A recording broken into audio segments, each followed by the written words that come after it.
अस्सलाम वालेकुम dear viewers, मैं हूं Waheed Wazir. Welcome to my YouTube channel. तो इस वीडियो में हम डिस्कस करने वाले हैं इन विट्रो पॉलिनेशन। तो पहले हम पॉलिनेशन को लेते हैं, इसके बाद इन विट्रो पॉलिनेशन की तरफ आते हैं। फॉर एग्जांपल ये एक स्टेमन है, यानी मेल रिप्रोडक्टिव पार्ट है फ्लावर का, और ये इसका एंथर है जिसके अंदर पोलन ग्रेन्स यानी मेल गैमीट्स मौजूद होते हैं। और ये एक पिस्टल है, यानी फीमेल रिप्रोडक्टिव पार्ट है फ्लावर का, और ये इसका स्टिग्मा पार्ट है। तो पॉलिनेशन क्या है? जब एंथर से पोलन ग्रेन ट्रांसफर हो जाते हैं और स्टिग्मा पर बैठ जाते हैं, तो इस प्रोसेस को पॉलिनेशन कहा जाता है। पॉलिनेशन के 2 टाइप होते हैं, self pollination and cross pollination. तो सिंपली जब एंथर से पोलन ग्रेन ट्रांसफर हो जाते हैं और स्टिग्मा पर बैठ जाते हैं, तो इस प्रोसेस को पॉलिनेशन कहा जाता है। इन विट्रो पॉलिनेशन क्या है? इन विट्रो पॉलिनेशन ये एक टेक्निक है जिसमें हम आर्टिफिशियली पोलन ग्रेन्स को स्टिग्मा पर अप्लाई करते हैं या डायरेक्टली ओव्यूल्स पर अप्लाई करते हैं अंडर एसेप्टिक कंडीशन। कहां पर? लैब में, लेबोरेटरी में, जिसके नतीजे में फर्टिलाइजेशन हो जाती है और ओव्यूल जो है वो सीड्स में डिवेलप हो जाते हैं। फिर सीड को हम आइसोलेट कर लेते हैं और उसको अगेन एक फ्रेश न्यूट्रिएंट मीडियम में हम कंप्लीट प्लांट्स में डेवलप कर लेते हैं। तो फर्स्ट स्टेप में हम क्या करेंगे? फर्स्ट स्टेप में हम प्लांट मटेरियल को सेलेक्ट करेंगे, यानी फ्लावर बड्स को सेलेक्ट करेंगे। फॉर एग्जांपल ये मेल फ्लावर बड है और ये फीमेल फ्लावर बड है, ये हमने सेलेक्ट किए हैं। याद रखें, मैच्योर फ्लावर को हम सेलेक्ट नहीं करेंगे, फ्लावर बड्स को हम सेलेक्ट करेंगे, अनओपन फ्लावर को हम सेलेक्ट करेंगे। तो फॉर एग्जांपल ये हमने सेलेक्ट किए हैं, इसकी हम सरफेस स्टेरिलाइजेशन करेंगे by using chemical sterilisation method, ताकि इसके सरफेस पर जो माइक्रो ऑर्गेनिज्म मौजूद हैं वो रिमूव हो जाए, खत्म हो जाए। आफ्टर सरफेस स्टेरिलाइजेशन इसको हम वॉश करेंगे विद स्टेराइल डिस्टिल वाटर, ताकि जो स्टेरिलाइजिंग एजेंट है वो रिमूव हो जाए। फिर ये जो मेल फ्लावर बड है इसकी हम डाइसेक्शन करेंगे बाय यूजिंग डाइसेक्टिंग माइक्रोस्कोप, और इससे हम स्टेमन को आइसोलेट करेंगे। स्टेमन जो है ये 2 पार्ट्स पर मुश्तमिल होता है, फिलामेंट एंड एंथर पर। एंथर के अंदर पोलन ग्रेन्स यानी मेल गैमीट्स मौजूद होते हैं। फिर एंथर से हम पोलन ग्रेन्स को आइसोलेट कर लेंगे। फीमेल फ्लावर बड जो है इसकी भी हम डाइसेक्शन करेंगे और इससे हम पिस्टल को आइसोलेट करेंगे। पिस्टल जो है ये 3 पार्ट्स पर मुश्तमिल होता है, स्टिग्मा, स्टाइल एंड ओवेरी पर। ओवेरी के अंदर ओव्यूल्स मौजूद होते हैं जो कि आफ्टर फर्टिलाइजेशन सीड्स में डेवलप हो जाते हैं। नेक्स्ट स्टेप में हम कल्चर मीडियम को प्रिपेयर करेंगे। कल्चर मीडियम में वो सारे कंपोनेंट्स मौजूद होने चाहिए जो सीड की डेवलपमेंट के लिए रिक्वायर्ड होते हैं।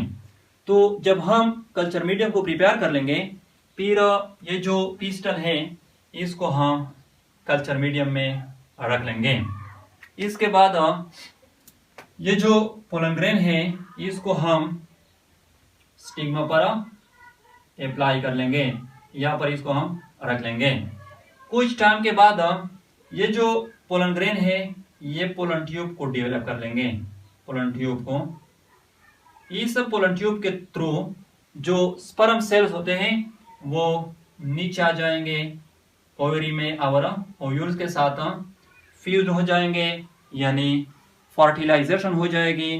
फिर ये जो ओव्यूल्स हैं ये सीड में डेवलप हो जाएंगे। फिर इससे सीड को हम आइसोलेट कर लेंगे और इस सीड को हम अगेन फ्रेश न्यूट्रिएंट मीडियम में प्लांटलेट में डेवलप कर लेंगे, स्मॉल प्लांट में डेवलप कर लेंगे।